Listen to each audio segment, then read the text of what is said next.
Hello friends, welcome back to my YouTube channel. दोस्तों, आज की वीडियो में मैं फिर से जो है स्पीकिंग का स्ट्रक्चर पढ़ाने जा रहा हूं। चलिए हम लोग वीडियो को स्टार्ट करते हैं। यहाँ पे दिया है गिवन दैट, एक होता है गिवन द फैक्ट दैट। ठीक है, दोनों मतलब होता है ध्यान में रखते हुए, जानते हुए, देखते हुए। ठीक है, किस तरह से यूज होगा? तो जो गिवन के बाद दोस्तों, गिवन के बाद कोई ऑब्जेक्ट भी लगा सकते हो। ठीक है, उसके आगे फिर एक सेंटेंस बोलिए। गिवन द फैक्ट दैट के बाद आप एक सेंटेंस, पूरा का एक सेंटेंस बोल सकते हो। ठीक है, पूरा एक आप सेंटेंस लगा सकते हो। देखो कैसे यूज होता है।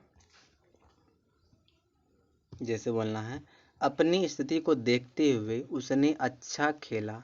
तो उसने अच्छा खेला तो हो जाएगा, पहले लिखिए अपनी स्थिति को देखते हुए, तो गिवन हिज कंडीशन, अपनी स्थिति को देखते हुए उसने अच्छा खेला, तो ही प्लेड वेल, उसने अच्छा खेला। ठीक है, दूसरा है मेरे पद को ध्यान में रखते हुए उसने कुछ नहीं कहा। तो हो जाएगा मेरे पद को ध्यान में रखते हुए, तो गिवन हिज कंडीशन, यहाँ पे हिज की जगह माई लगाएं, ज़्यादा सही रहेगा। गिवन माई, पोस्ट भी कर सकते हैं, कंडीशन भी लगा सकते हैं। ही सेड नथिंग, वह कुछ नहीं कहा। चलिए आगे देखते हैं। सच सच को ध्यान में रखकर तूने उस बात को जाने दिया, उस बात को जाने दिया। Given the fact that you let that matter go, तुमने उस बात को जाने दिया। आगे देखो, अगला जो हमारे स्ट्रक्चर दोस्तों, वह है एस्पायर टू, माने होता चाहत है, अभिलाषा, आकांक्षा।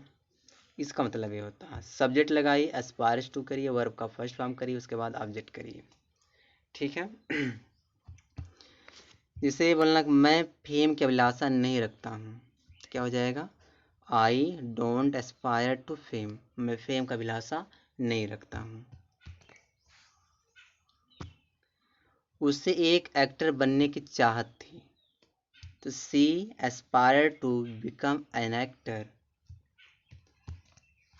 देखो आगे, मुझे लोगों को मदद करने की अभिलाषा है, I aspire to help people.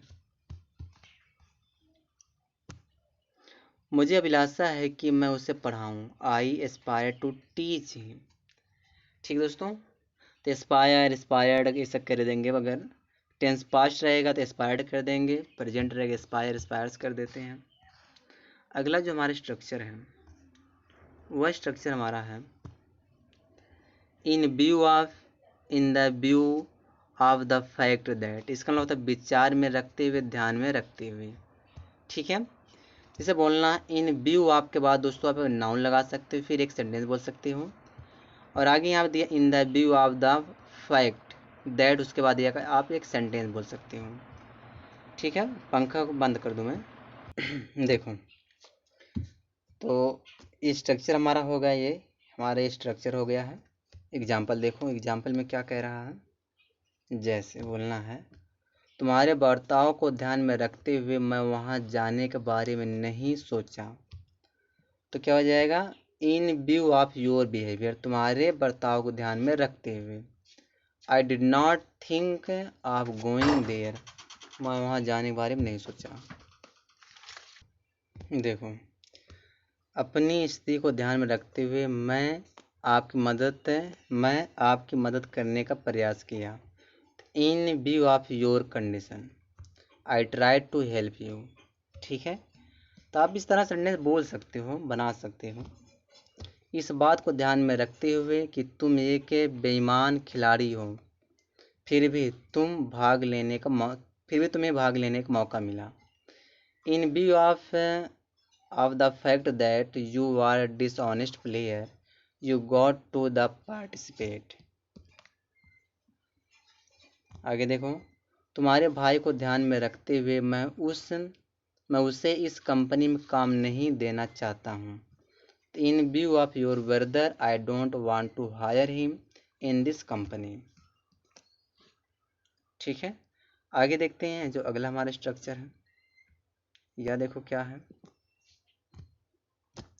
Consider to be. Consider to be मतलब यहाँ देखो क्या, यहाँ सब्जेक्ट लगाइए, कंसीडर लगाइए, कंसीडर्ड हिम हर, उसके बाद डॉट डॉट टू बी करिए, यहाँ पे नाउन लगाइए। ठीक है।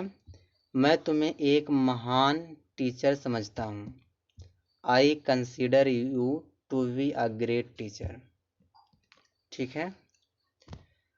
मैं उसे ईमानदार समझता था। I considered him to be honest. वह मुझे दोस्त समझता है। He considers me to be a friend. मैं उसे अपना गर्लफ्रेंड नहीं समझता हूँ। I don't consider her to be my girlfriend. फिर देखो क्या कह रहा है यहाँ पे, वह मुझे पागल समझती है। She considers me to be mad. तो इस कंडीशन में हम कंसिडर टू बी लगा यूज करते हैं। आगे देखो, एज इफ एज दो, दोनों मतलब तो मानो की।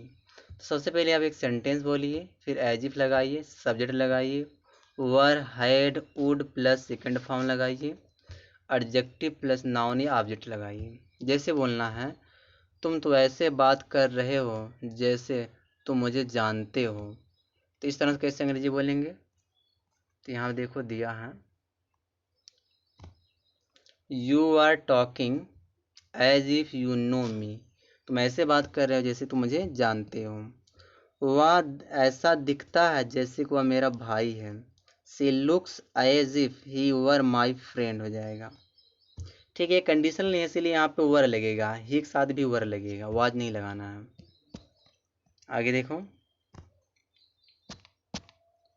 ऐसा लगता है जैसा वह भूखा है। It seems as if he is hungry. ऐसा लगता है कि वह बीमार हो गया है। इट सीम्स एज दो ही हैड फॉलन इन सिक। ऐसे तुम ऐसे करते हो जैसे कि मैं तुम्हारा दोस्त नहीं हूँ। I do you do as if you are not my friend. ठीक दोस्तों, इस वीडियो में बस यहीं तक है। और देखें स्ट्रक्चर है नहीं, बस